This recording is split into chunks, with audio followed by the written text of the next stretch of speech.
Туылған күн тосса имандан шығып кетеби.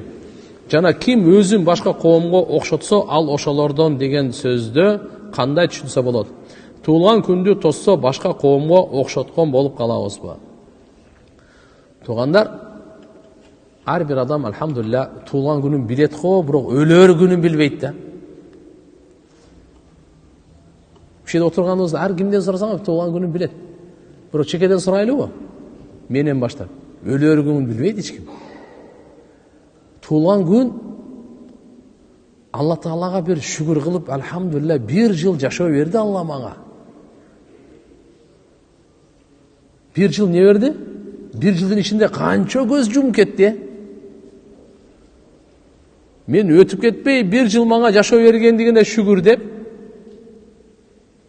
ошол эле кезде бир жыл өмүрүм кыскарды деп гам жей турган күн өзү.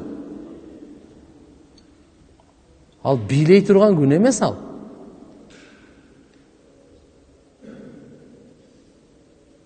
Ал сүйүнүп кубана турган эмес, өмүрүң кыскарып атса сүйүнүп атасың сен. Чынында. Өмүрүң кыскарып атса, бирөө келип алып, сен өмүрүң кыскарды деп куттуктайбы? Акыйкатын көңүл бурсаңыз, ага көңүл айтыш керек да. Ох, бир жыл өмүрү кыскарып кетти, э? Ла илаха илlallah. Тияктан кошулбаса, кыскарып атса, чын-чынына келгенде, эгерде бир жылда жакшы амалдарды кылган болсо, машалла. Бул Аллага шүгүр кылса койсо болот. Бир жылдын ичинде эгерде туура эмес иштерди кылган болсо, ага таптакыр лайыктуу эмес. Ал ыйлай турган күн, сүйүнө турган күн эмес. Ата кайсы пайгамбарыбыз айткан: "Ман ташаббаха би каумин фа хува минху", ким кайсы коомго өзүн окшотсо ошодон болот деген. Бул туылган күн ага тиешеси жок. Бул туылган күн ага тиешеси жок.